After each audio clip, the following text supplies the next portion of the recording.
장 32절부터 보겠습니다. 이 4장에서 우리는 베드로의 설교를 보게 되는데 그 설교들이 결국은 안진뱅이가 낳게 된 이유가 어디에서 시작됐느냐, 바로 조상의 하나님이라는 사실을 밝히게 되고, 그것이 이제 결국 왜 예수를 죽여야 됐는지, 그게 왜 하나님의 뜻이었는지를 24절부터 이제 다나크 형식으로 잘 설명을 했죠. 다나크라는 말은 모세 오경과 선지서와 성문서를 가리키는 말입니다. 그러니까 예수가 누가복음 24장에서 표현한 방법이죠. 그걸 현대 신학자들은 앞에 소문자를 가져와 가지고 대문자를 붙여서 다나크 그럽니다. 그래서 이제 그런 방법으로 사용을 지금 사도 바울이 베드로가 설교를 하고 있는 거죠. 설교가 맞춰지게 되고, 그래서 24절부터 31절까지의 말씀은 들여다볼 성경 구절이 참 많은 데죠. 왜냐하면 천지 만물로 시작해서 다윗을 통과해서 시편 2편을 들어오게 되고, 그 시편 2편이 역사적 상황에서 헤롯과 본디오 빌라도와 군왕들이 어떻게 예수를 죽였는지, 그래서 시편 2편이 어떻게 성취가 되고, 결국은 그들이 세상법을 빌려서 예수를 죽인 것이 하나님의 뜻을 어떻게 이루었는지, 결국은 세상과 교회가 하나님의 뜻에 이루는 데 순종하고 있다는 사실을 확인하게 된 거죠.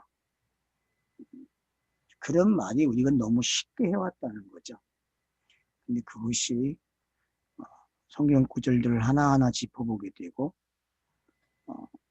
사람은 예수를 원수로 취급해서 죽였는데 자기들도 모르게 그것이 우연인지 필연인지 모르지만 하나님의 뜻이 땅에서 이루어지는 결과를 만들어냈다는 거죠.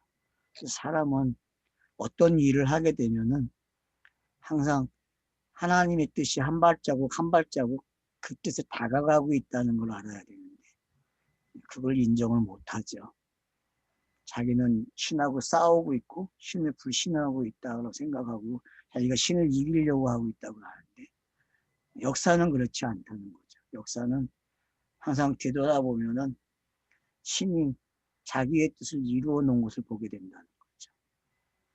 그게 이제 우리가 성경을 읽으면서 나 자신에게도 같이 가야 될 방법이죠. 그 포기를 못하면 결국 성경 읽기도 안 되고 자신도 성경과 화합하지 못하게 되는 거죠. 그런 게 뭔지를 이제 사장이 설명을 해주고 있고, 오늘 본문은 이제 32절부터는 그거와 한 마음이 된 사람들, 한 뜻을 가진 사람들이 어떤 건지, 결국은 그 뜻에 굴복을 당한 사람들이죠. 예수가 굴복을 했고 본디오 빌라도가 굴복을 하게 했고, 또 그 법을 이용해서 유대인들이 예수를 죽이는 게 어떤 거였는지, 그런 걸 다 종합을 해서 이제 한 마음 한 뜻이라 이렇게 시작을 합니다. 그래서 믿는 무리가 한 마음과 한 뜻이 되어 모든 물건을 서로 통용하고 자기의 재물을 조금이라도 자기 것이라 하는 이가 하나도 없더라. 이게 이제 성경이 하나 된 게 어떤 건지를 잘 설명해 주고 있는 거죠. 이 무리가 이제 교회라고 이야기할 수 있고, 요한복음으로 말하는 이게 요한이죠. 베드로와 요한의 모습이 이랬어요. 베드로와 요한의 모습이 이렇고, 그 사람들이 씨를 뿌리고 그 사람들이 거둬들인 게 이제 32절에서 표현된 거죠.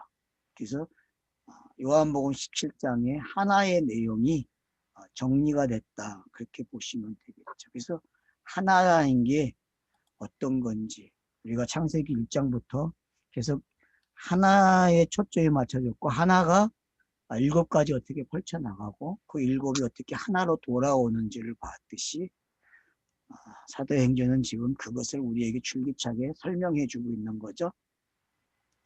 그래서 1절에서 한마음 한뜻, 그래서 모든 물건을 통용했다. 그러니까 모든 물건을 통용했다는 얘기는 여기서 말하는 이 물건들은 천지만물이죠. 천지만물에서 나왔고 그 일부를 이제 통용했다는 얘기는 결국 가치가 있는 거거든요. 가치를 나눠 가진 거거든요. 그럼 천지만물이 가지고 있는 가치는 뭐였어요? 사람들에게 신을 가르쳐 주는 내용이었죠. 그냥 세상은 그 신을 찾아간 것이 아니라 자기들의 관념의 세계의 신을 찾게 됐고 그 관념의 세계의 신을 숭배해왔죠. 그래서 세상의 간원들이 어떻게 합니까? 전부 다 왕들이 그 관념으로 예수를 죽이게 됐다. 그렇게 이제 시편 2편은 표현한 거고 그걸 다니엘서 2장이 설명을 한 거죠. 그래서 여러분 다니엘서 2장에 나타나는 그 신상이 어떤 건지 아셔야 돼요. 그게 역사에 나타나는 나라들만은 생각하시면 안 되고 그 나라들이 바로 세상의 신이었다는 걸 알게 돼야 되고 그 신들이 결국 하나님의 뜻에 의해서 하나님의 뜻을 일으키는 그래서 결과적으로 예수를 죽임으로써 하나님의 뜻이 땅에 이루어지는 일을 하는 사람들로 묘사가 되고 있는 거죠. 바벨론부터 로마까지가 바로 그런 형식의 다니엘서에서 사용을 했다는 걸 꼭 기억을 해야 됩니다. 그 모습이 이제 요한계시록에 들어오게 되어 있고 그것을 오늘 이제 32절에서는 그냥 한마음 한뜻이 되었다. 그 과정이 다 끝난 거죠. 그래서 요한계시록의 4장의 모습이 이제 드러난 거죠. 4장은 이제 7교회의 모습을 통과해서 나온 천상의 모습을 기록해 줬고 그 천상의 모습 속에서 이제 하나 어린 양의 보좌가 있고 그 보좌에 24장로들이 있는 그림들이 그리고 24장로들이 멸류관을 쓰고 있었죠. 근데 이제 내생물이 등장을 하면서 그 내생물이 성경이라는 걸 우리는 확인했죠. 그거대로 지금 24장로들이 열매를 맺어서 올라오고 그 열매로 맺어진 사람들이 이제 왕관을 쓰고 있었는데 그 간을 다 내려놓죠. 예수 앞에. 왜? 내생물이 찬양을 하면서 설명을 하죠. 이거는 니네 것이 아니라 바로 이분이 이렇게 하신 거라는 걸 가르쳐 줌으로써 어린 양 앞에 내던지는 그런 장면까지 가고 그리고 찬양이 나왔죠. 그러니까 여러분들이 그 장면을 이 한마음과 한뜻이라고 하는 믿는 무리가 가지고 있는 모습으로 읽어낼 수 있으면 좋을 것 같아요. 그러면은 이 32절이 결국은 지금 1장부터 시작된 성령을 기다리고 기도하고 성령이 임하고 요엘서가 성취가 되고 그런 모든 장면들이 지금 바로 이 32절에 집중되어 있다는 것을 확인할 수 있었습니다. 이미 2장에서도 이와 비슷한 게 있었죠. 2장 마무리에 가서 보게 되면은 어떤 내용이 있었습니까? 2장에 43절 보면은 사람마다 두려워하는데 사도들로 말미암아 기사와 표적이 많이 나타나니 믿는 사람이 다 함께 있어 모든 물건을 서로 통용하고 또 재산과 소유를 팔아 각 사람의 필요를 나눠주며 분명히 이 모습을 지금 약간 바뀐 게 있다면 뭐예요?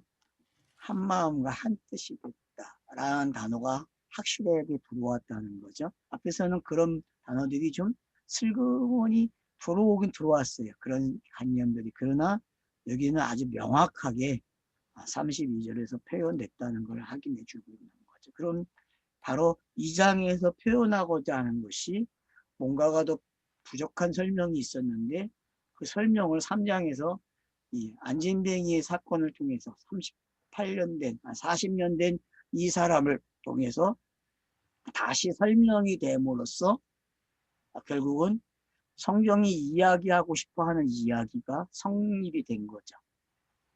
그러니까 안진뱅이가 걸었다는 게 어떤 건지 이해가 되는 거죠. 아, 걷는다는 것은 반쪽이었는데 걷지 못하는 게 그 반쪽이 완료가 돼서 걷는 모습이 된 거예요. 성인이 됐다는 거죠. 사람으로 이야기하는. 성인이 됐다고 하는 것은 뭐예요? 모든 걸 관찰하게 되면은 그걸 헤아릴 수 있는 사람이 된 거죠. 이게 바로 지혜를 가진 사람이죠. 그 사람이 된 게 바로 40년 된 병자가 치료받는 모습으로 등장을 했고, 그 사건을 가지고 베드로와 요한은 계속 어떻게 합니까?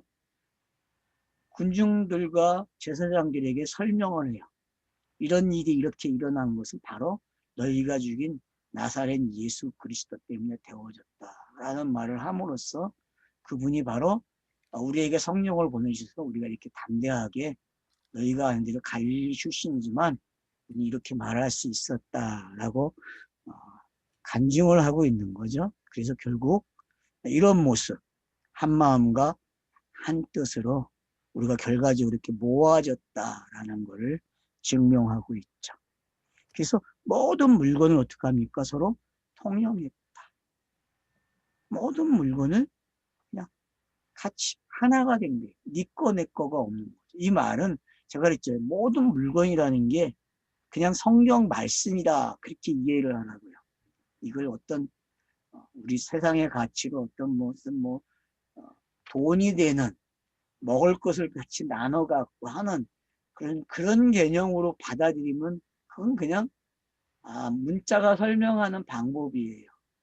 근데 창세기 1장의 개념을 가져오게 되면은 이 개념은 그냥 문자예요. 문자. 66권의 문자. 그 문자가 어떻게 됩니까?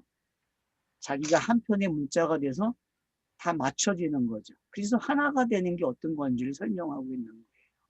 그래서 그렇게 이해를 하셔야 제가 봤을 때에는 좀 더 설명하기가 좋으실 것 같아요. 그러니까 여러분들도 좀 이 물건이라고 하는 게 어떤 건지, 재물이 뭔지를 제가 2장에서도 그렇게 이야기했듯이 이건 그냥 성경의 문자들이에요. 천지 만물로 시작되는 그 문자들. 히브리어는 그 문자가 결국 뭐가 돼요? 음식이 됐잖아요. 요한복음 6장에서 그게 음식이라고 이야기됐고 그래서 나를 먹으라는 이야기까지 왔죠. 그러니까 이게 통용되고 있다. 물건을 서로 나누어 가졌다. 이 말은 성경의 깨달음으로 서로가 66권이 진리로 나오는 그래서 앞에 설명한 한 마음과 한 뜻이 어떤 건지를 잘 설명해 주는 그래서 성경이 하나가 되고 하나의 뜻으로 등장하는 게 바로 교회 지체들을 통해서 되어지고 있다는 것을 설명함으로써 성경이 원하는 요한복음 17장이 원하는 그 하나가 잘 설명되고 있다. 그렇게 보시면 되겠습니다. 그 지금 저와 여러분이 이렇게 서로 나눔을 하고 있는 이 모습이 바로 한 마음과 한 뜻이죠. 그냥 같은 관념과 같은 것을 추구하고 있기 때문에 그렇거든요. 그리고 같은 뜻을 가지고 가고 있어요.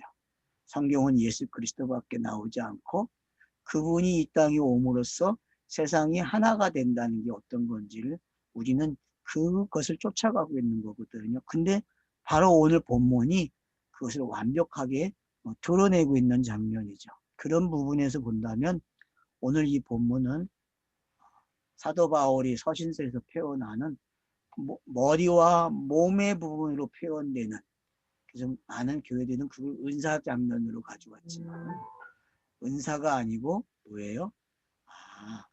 성경이 어떻게 하나가 됐고 그 성경의 한 부분들이 어떻게 지체를 형성하고 있는지 그래서 그 머리의 뜻대로 하나가 된 게 어떤 건지를 설명하는 여러분들이 바울 서신을 좀 그렇게 이해를 하기를 저는 바라는 거죠. 그런 부분들이 너무 은사에 치우쳐가지고 몸이 뭔지도 몰랐고 몸이 그냥 성경책이었다는 걸, 한 권식이었다는 걸 몰랐죠.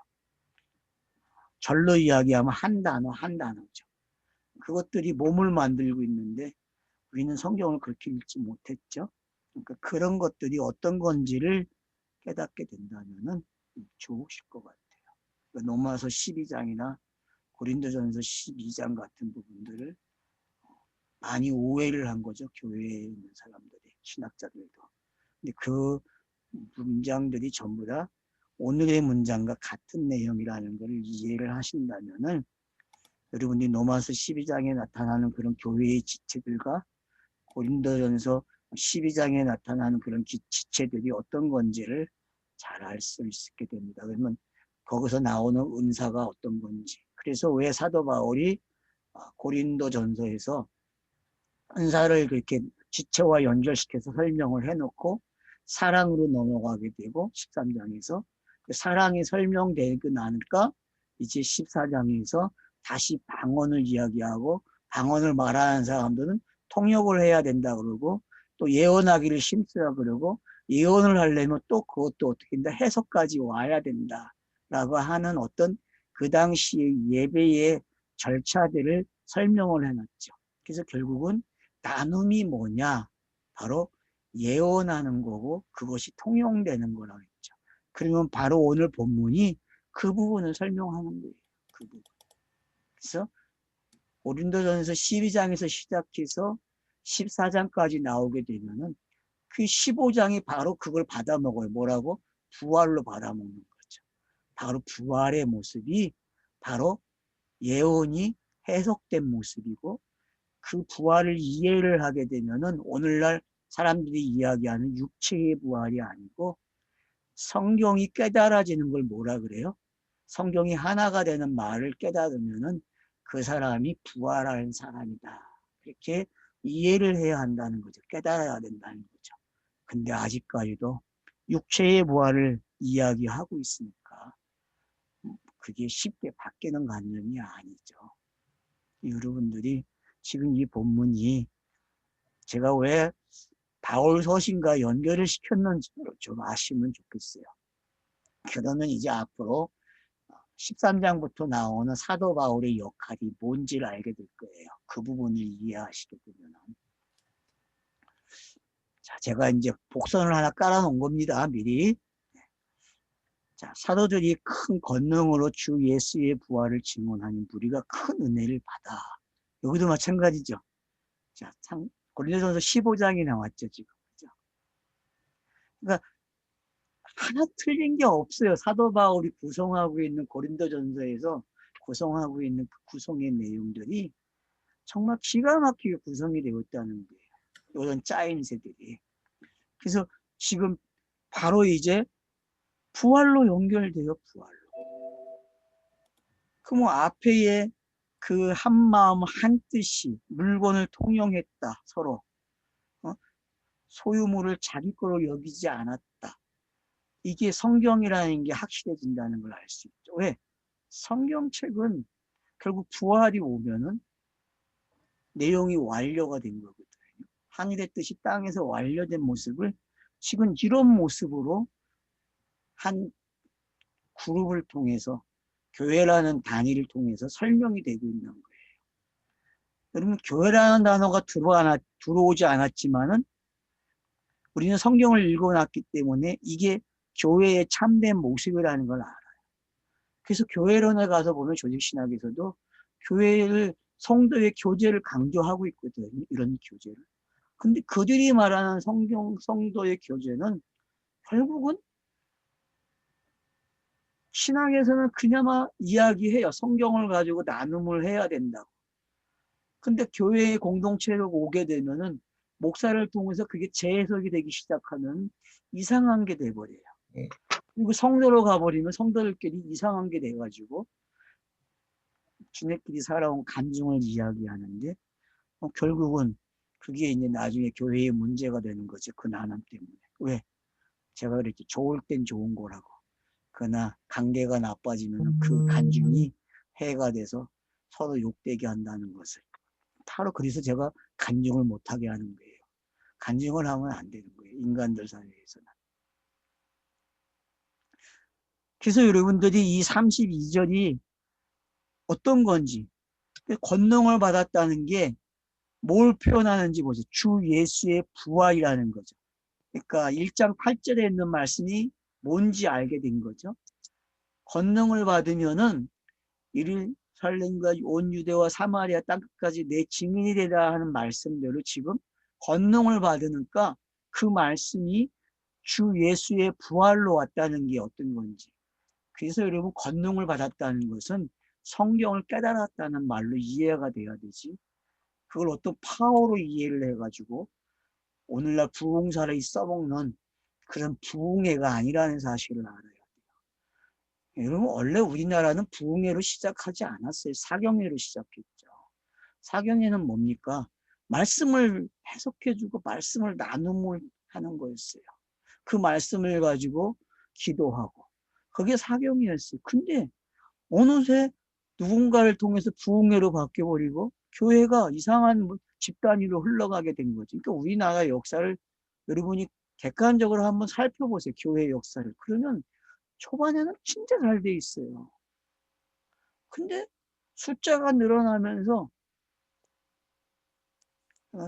잘못된 목사들이 탄생이 되기 시작하는 거죠.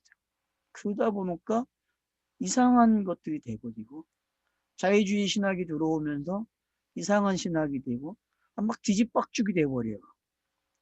그런 형상들이 짧은 역사 속에 유럽이 겪은 몇천 년의 역사를 우리는 2세기 동안 겪었다는 거 아니에요.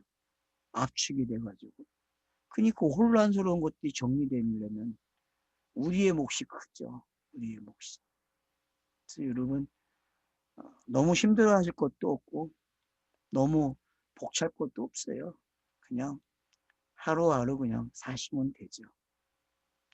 그러니까 사도들의 권능이 뭔지가 확인이 됐습니다. 1장 8절에서 이야기한 게 어떤 건지. 결국은 사도들의 권능은 예수가 부활하는 내용까지 자기들을 3년 동안 가르쳐준 그 예수가 죽고 부활한 게 어떤 건지를 깨닫는 거였어요. 근데 베드로가 성령이 임함으로써 그 과정을 깨닫는 거예요. 자기의 말을 통해서 자기가 예수에게 들은 게 확인이 되고 그 들은 게 성취가 된 게 어떤 건지. 그래서 대세김질이 어떻게 됐는지를 사도 바울은 베드로는 지금 확인하고 있다는 걸 여러분이 아셔야 된다는 거죠. 결국은 성경 읽기는 내 이야기고 내가 이 상황까지 어떻게 왔는지를 성경이 하나하나 딱 찝어주고 가고 있다는 걸 아셔야 된다는 거예요.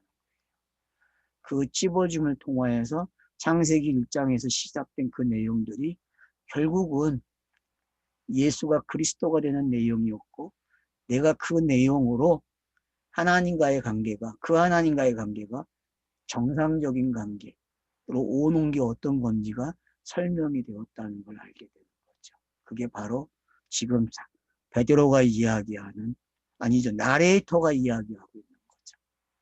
그러니까 여러분 사도행전에서 나레이터가 해주고 싶은 말이 뭔지를 여러분들이 관심을 가져야 돼요. 자꾸 우리는 어디에다가 필이 가요? 성경 읽기에서? 성령이 임한 장면에 가게 되고 베드로가 파워 있는 그 강한 설교에 잡혀 있어요. 근데 여러분 거기에 그 액션에 잡히면 안 돼요. 그 컷은 지금 이 컷을 위해서 준비된 것들이에요. 사도행전 기자는 그걸 우리에게 노림수로 가지고 있는데 성경 읽게 하는 사람들은 그런 노림수를 안 끌려와요. 이거네 하면서도 어디에 가 있어요? 마음은 어디가 있어요? 부뚜막에 올라가 갖고 딴짓한다니까 딴짓하고 있어요. 제가 어저께 그저께인가 영화 보라고 올려놨잖아요. 예? 5, 2, 7이라는 영화를 올려놨는데 놀라셨을 거예요. 나보고 내가 그런 영화를 올려놨다는 거에 대해서. 저 사람이 어떤 사람이 그런 영화를 올려놓지? 그런 지저분한 걸 우리가 보게 해? 아마 그랬을 거예요. 근데 여러분 사람이 가지고 있는 생각의 세계나 사고의 세계가 그렇다는 거예요. 사람은요. 어떤지를 알아야 돼. 본인이요.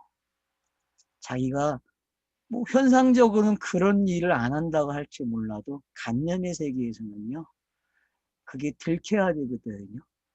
근데 자기는 아니라고 부인을 하고 산다는 거예요. 자기는 아니라고.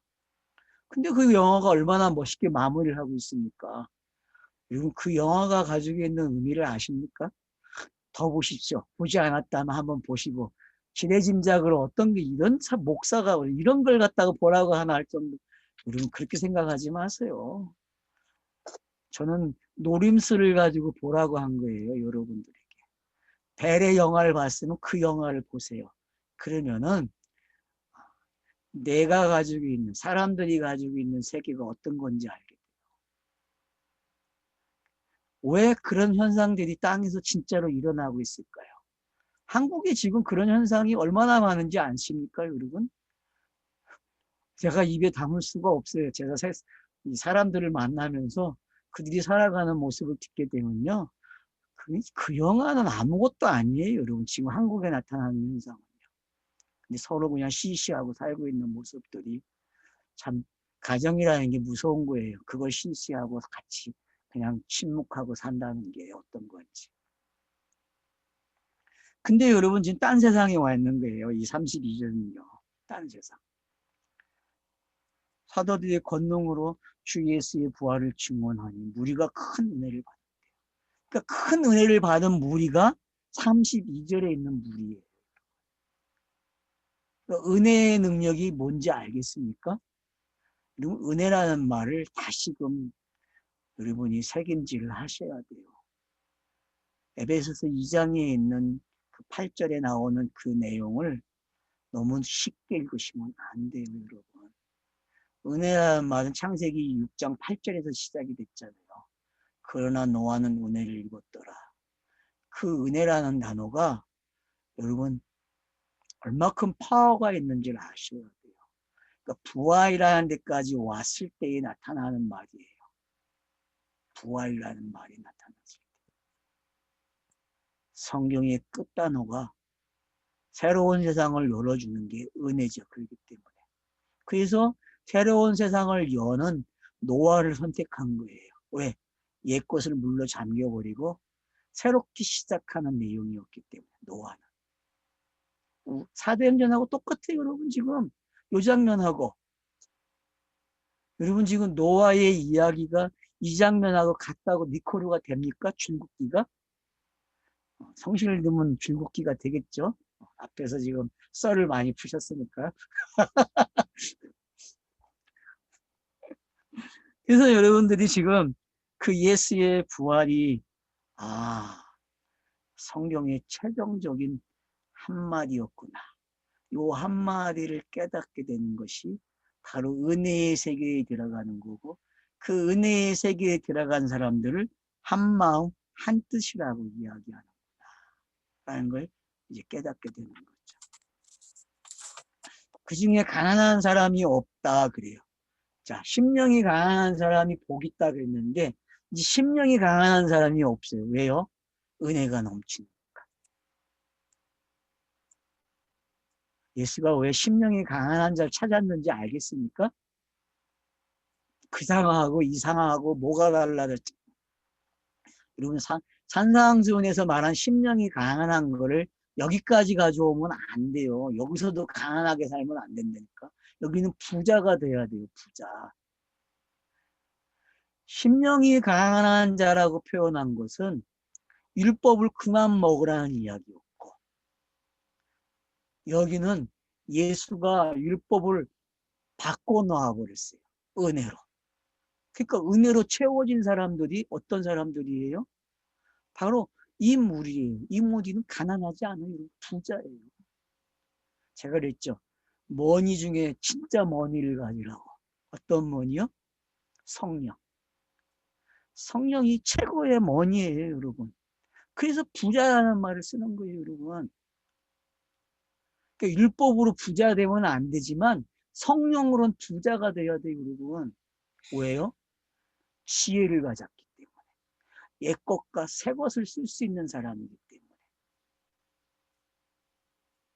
그러니 얼마나 신이 나요, 여러분. 여러분 신이 나십니까 지금? 가난한 사람이 없어요. 가난한 사람이. 그래서 이 밭도 팔고 저 집도 팔고 팔아서 어떻게 해요? 판갓을 가져다가 다 어떻게 사도들 발 앞에 놓고 사도들이 그걸 나누어서 부자가 된다니까 서로가. 여러분 지금 사도행전 그 40년 된 사람이 털렸다니까 털려가지고 부자가 만들어졌다니까 부자가 됐어요. 그 40년 된 안진뱅이가 다 털려서 가난뱅이가 돼가지고 이걸로 살이 쪘다니까. 그럼 심령이 가난한 게 어떤 건지 알아야 되고 그 가난해졌던 그 사람이 이제 가난한 게 돌아서서 부자가 돼 있다니까요.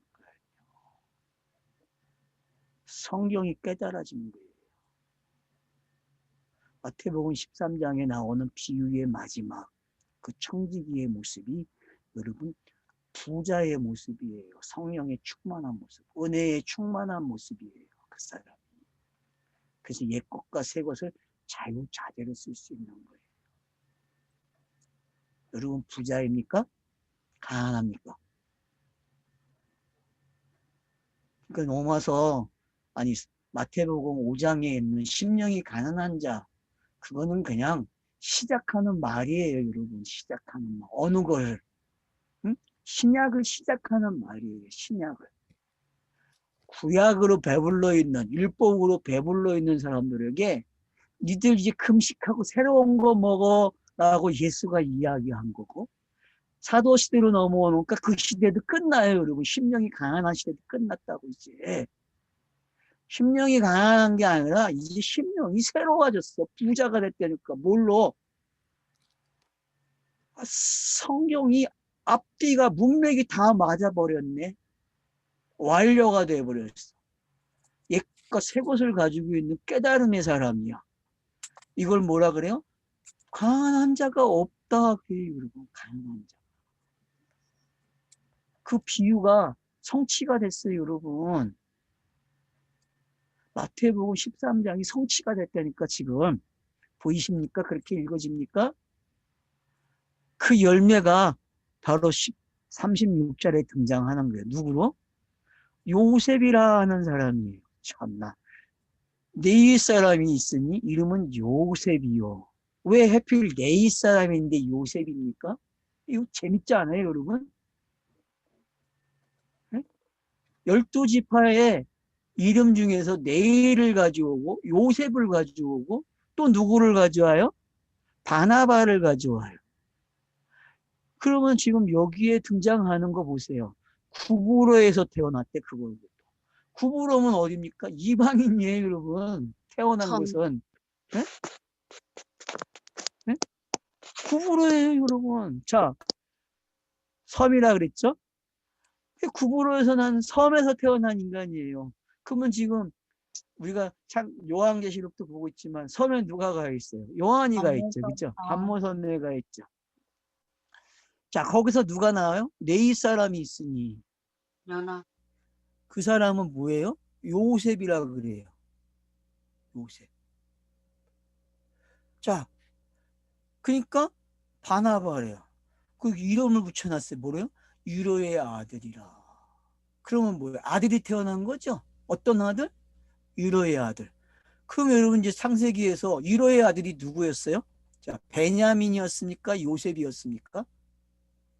창세기에서는 유다입니까? 아들? 누가 유로의 아들이 야곱에게 이스라엘에게 12아들에서 왜냐면 결론적으로는 베냐민이 될 수도 있고 요셉이 될 수 있고 유다가 될 수 있어요. 거기서는 누구라고 꼬집어 말할 수 없어요, 여러분. 그 본문에서는 저자가 왜 확실하지 않은지를 알아야 돼요, 거기서. 그러나 그 가정이 어떻게 돼요?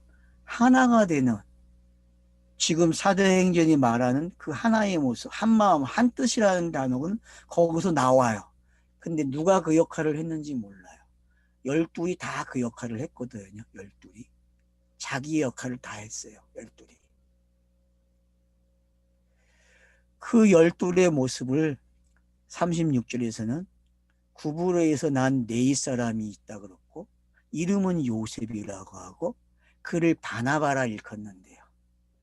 그러면은 마태복음 1장 16절에 그리스도라 칭하는 예수가 난이라는 말과 여러분 이 방식이 어떤 건지 아셔야 된다니까요. 마태복음 1장 16절에 그리스도라 칭하는 그 예수가 요셉 가문에서 태어나거든요. 그러니까 이로의 아들이라는 뜻으로 번역해 놓은 걸 보면은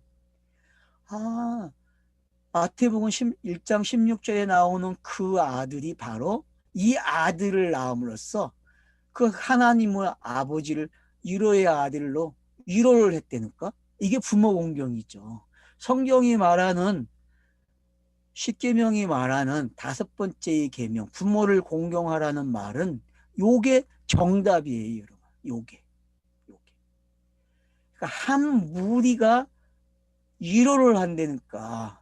교회는 누가 모여 있어요? 이로의 아들들이 모여 있는 곳을 뭐라 그래요?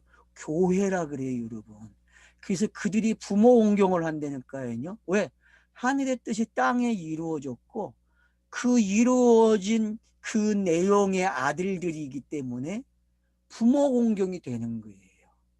그래서 거기에는 부모도 있고 아들도 있고 그런 관계가 성립된 걸 교회라 그런다고요. 그 교회 안에는 그래서 이 무리가 있는 거예요. 아이도 있고 어른도 있고 결혼한 사람들도 있고 총각도 있고 처녀도 있고 그런 관계가 성립되어 있어요. 그런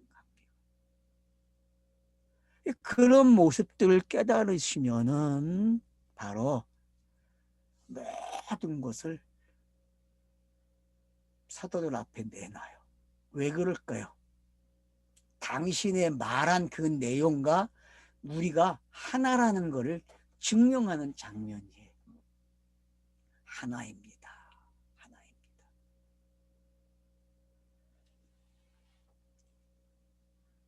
그래서 하나가 어떻게 강조가 됐는지 이 하나를 5장에서 넘어가면 재미있게 구성을 하는 거예요. 5장이. 어떻게 하나가 됐는지. 아나니아와 삽비라가 정반대 개념으로 등장을 하고 있는데 이게 정반대의 개념이 아니에요, 여러분. 이게 바로 이들에게서 일어난 일이 어떻게 예수라는 사람이 죽었는지가 설명되는 아나니아와 삽비라의 이야기가 되는 거예요. 그래서 남편이 먼저 죽고 아내가 나중에 죽는 거예요.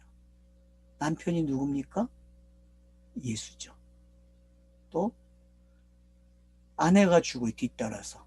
그것도 몇 시간 만에 죽어요? 3시간 만이죠, 여러분. 네, 3시간 만에. 3시간 만에 죽어요, 여러분.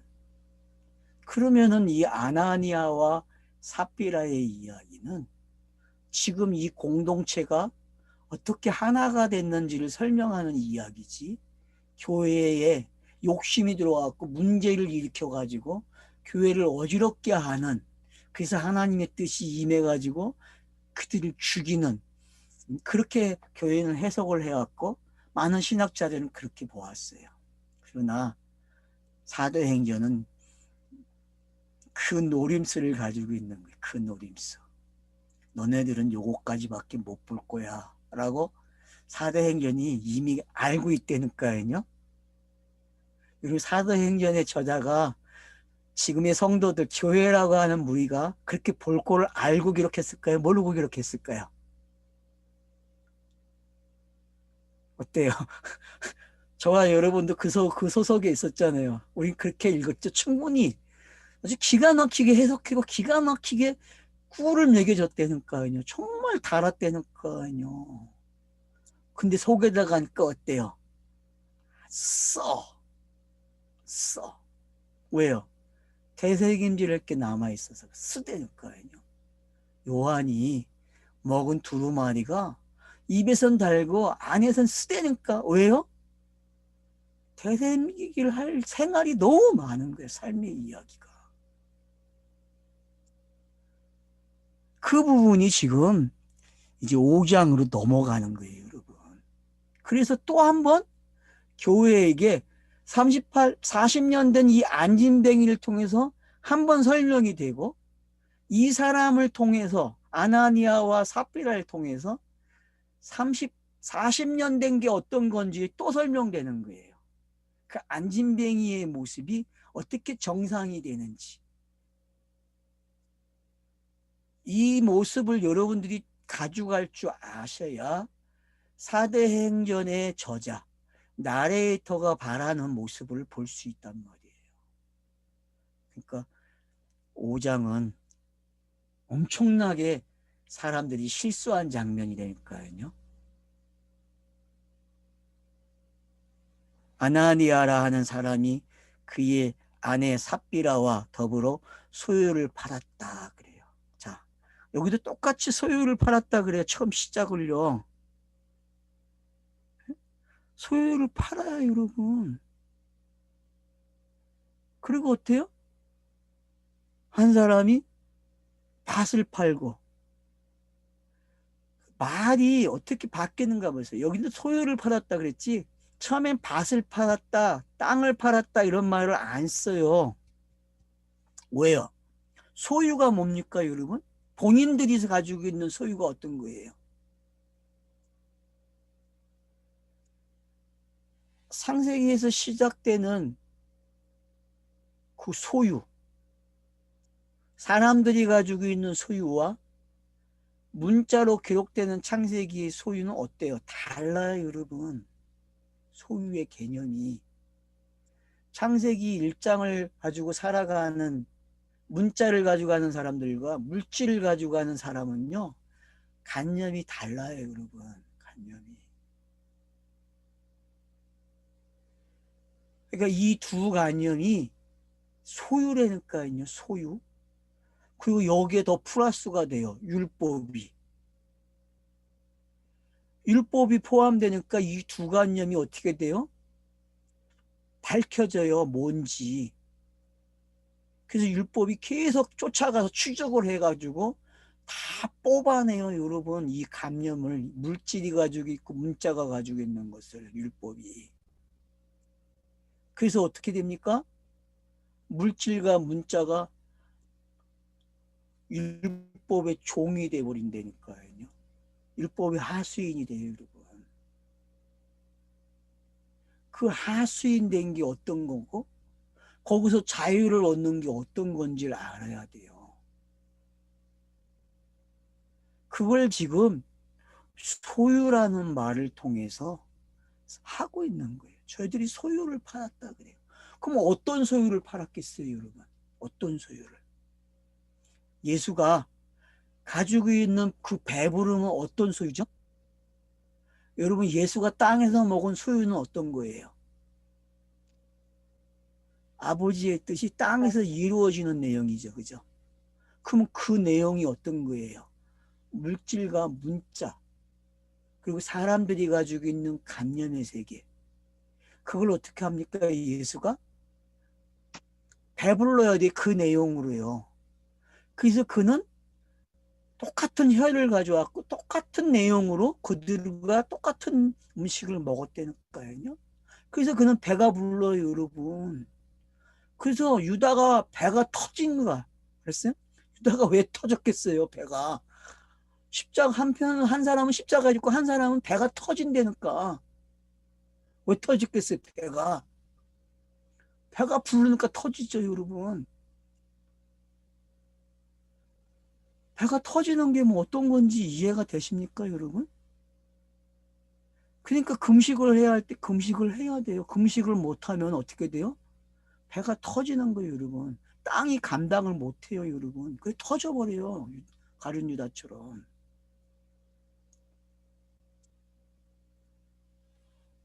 근데 지금 이 아나리아와 삽비라는 소유를 팔아요, 여러분.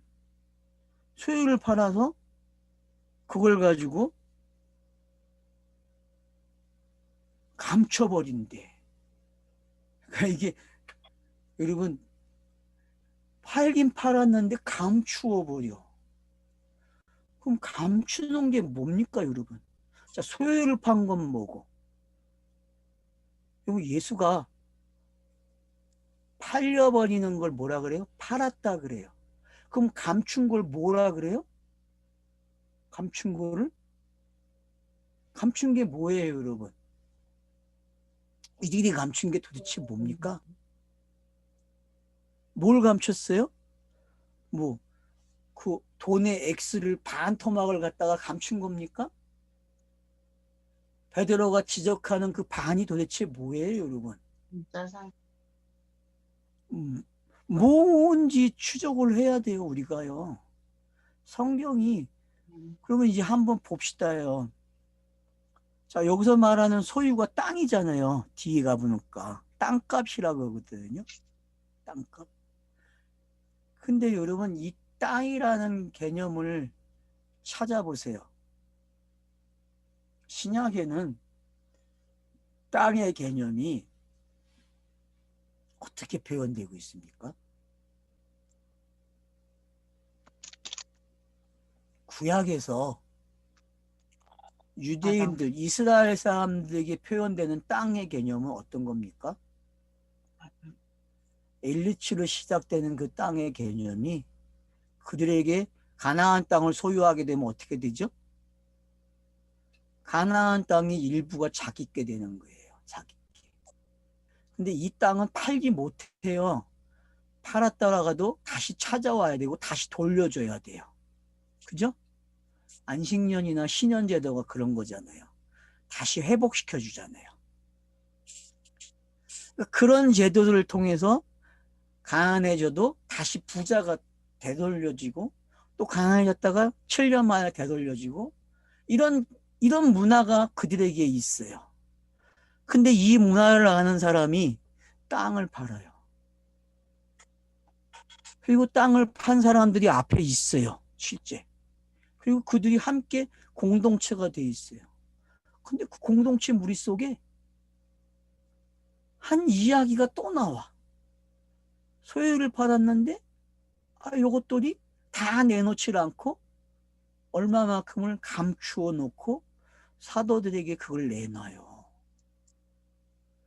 그러면 이게 도대체 무슨 이야기입니까, 지금? 그럼 가룟 유다의 이야기가 또 나온 거예요? 베드로의 부인하는 장면이 또 나온 거예요? 도대체 이게 어디로 가져가야 돼요, 포인트를? 문자 그대로 그냥 이들이 거짓말을 한 거예요? 속이는 거예요, 사도들을? 그치, 본문이 이걸 사용하는 데 있어서 뭘로 사용하려고 하는 거예요? 나레이터가 우리에게 하고 싶은 말이 도대체 뭐예요? 근데 여러분 5장 12절을 읽어보세요. 뭐라고 하냐면은 사도들의 손을 통하여 민간의 표적과 기사가 많이 일어나니 믿는 사람이 다 마음을 갖춰요 솔로몬 행각에 모이고 그 나머지는 감히 그들과 상종하는 사람이 없으나 백성이 칭송하더라. 자, 여러분 11절 한번 읽어보세요. 온 교회와 이 일들을 듣는 사람이 다 크게 두려워하더라. 결과가 이렇게 나타났어요. 다 두려워하는 입장이 되어버렸다는 거예요. 이 두 사람의 죽음을 통해서 두려워해요. 그러면 교회의 권위가 세워지는 겁니까?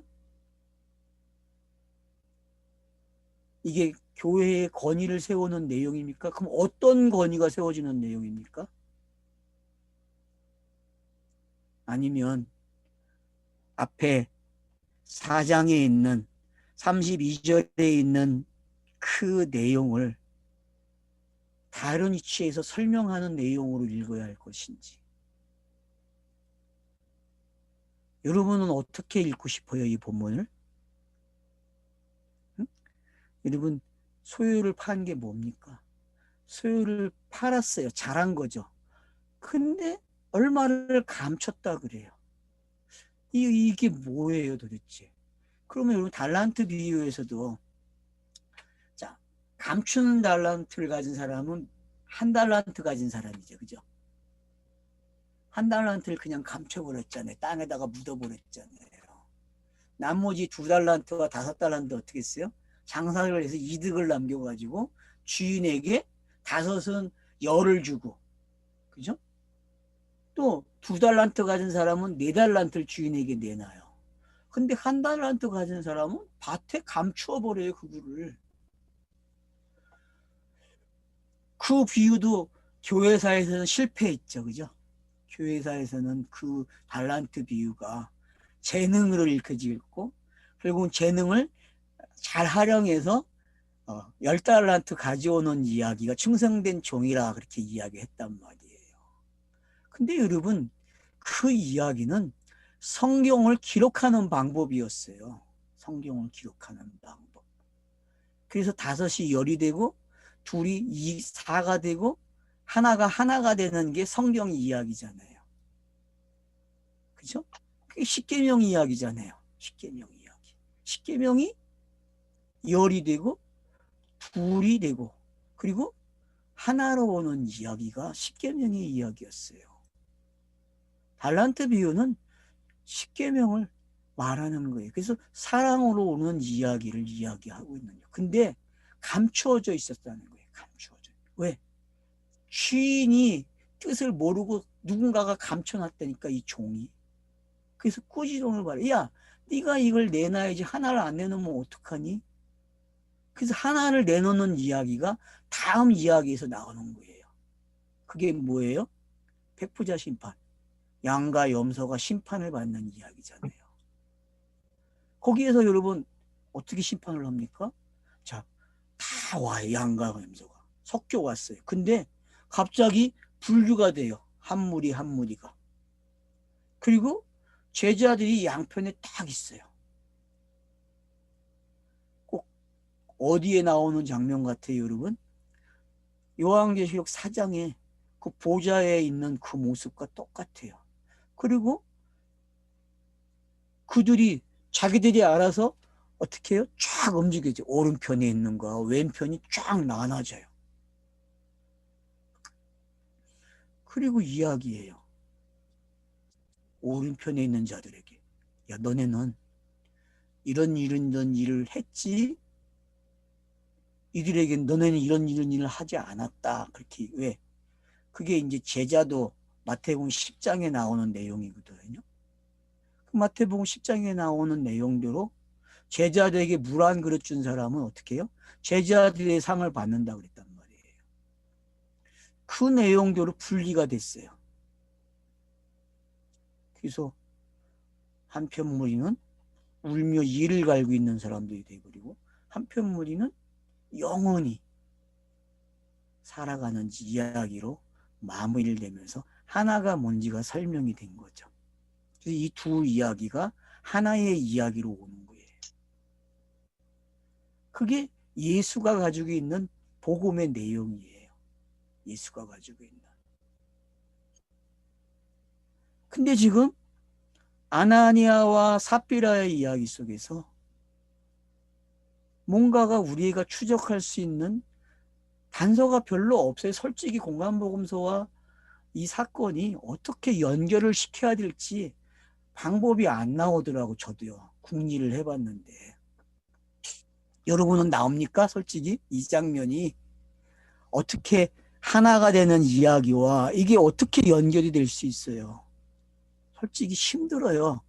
번역 자체가 뭐에 맞춰져 있어요? 어디다 포인트를 맞춰놨어요? 번역 자체가 싹 읽으면 그냥 탁 들어오게 만들어놨죠. 아, 저것들이 속이고 있네. 그러니 죽어야지. 그래야 베드로의 권위, 사도들의 권위가 올라가지. 그래야 사람들이 두려워하지. 이렇게 번역을 해놨다니까요. 얼마나 번역을 잘하셨어요, 우리 할아버지들이요. 그러니 좀 난처해질 수밖에 없는 거죠. 이걸 어떻게 번역을 해야 되나? 이걸 어떻게 해석을 해야 되지?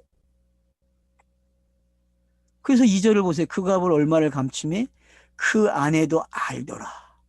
남편이 감춘 걸 누가 알아요? 아내가 안 돼요. 여기서부터 풀려나가는 거예요. 아, 남편이 감췄는데 아내가 알아. 어느 일부분이. 그러면 그 감추어진 게 뭡니까? 사도들을 통해서 성령이 오심으로써 드러내지는 부분이죠. 그죠? 드러내지는 부분. 그래서 둘이 어떻게 해요? 죽는 내용이 돼요. 왜? 바로 예수의 영단본과 함께 합쳐져서 죽는 그림이 되는 거예요. 왜? 그 알지 못하는 그 부분 때문에. 알지 못한 갑은 이만큼을 가졌는데 소유를 이만큼 가졌어요. 근데 요만큼이 몰라. 그러니 어떻게 요만큼은 치러내야죠. 요만큼이 바로 뭐예요? 탈란트 비유에서 감춰진 부분이 되니까요. 마지막 하나를 모르는 거예요. 마지막 하나. 교회에게 지금 가르쳐주고 싶은 게 뭐예요?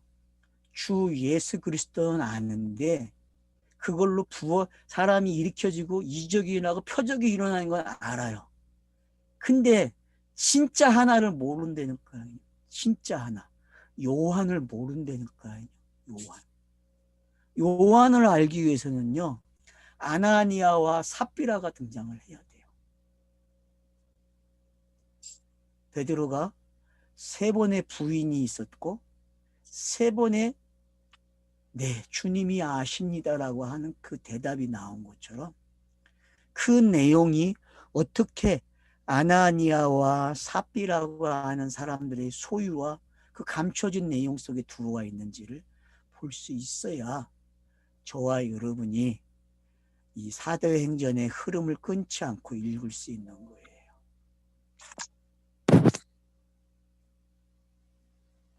그래서 아내도 알고 남편도 알아요. 이 이야기는 뭐예요? 결국 남편이 한 이야기를 아내를 알았다는 것은 하나의 모습이거든요. 그러면 하나의 모습인데 어디까지 가야 하나의 모습이 되는 거예요? 둘이 함께 같은 내용으로 죽어야 돼요. 감추었다는 것 때문에. 그러면 성경에서는 감추인 것을 찾아야 되는 내용이 있죠. 그죠? 비유 속에. 그죠? 그게 마태복음 13장에 감추인 것을 찾는 이야기가 2가지가 나와요. 그죠? 진주를 찾는 이야기. 또 밭에 감추어진 걸 찾는 이야기. 그러면 이런 2가지의 비유가 한번 여기에 오면 어떨까요? 그 감추어진 걸 찾아내야 되거든요. 저자는 지금 우리에게 숨바꼭질을 해요. 야, 이 이야기가 이렇게 놓고 보면 어때? 40년 된 사람이 안진뱅이가 일어난 이야기를 너네들이 요 남편과 아내의 이야기 속에서 짝을 맞춰보고 한번 이해를 해봐. 이런 숙제를 주었다고 저는 생각을 해요. 여러분은 이 숙제를 풀어보실 생각이 있으십니까? 숙제를 풀어보세요. 다음 이야기는 이제 이 숙제를 같이 풀어가는 이야기가 되겠죠. 좀 쉬었다 하겠습니다.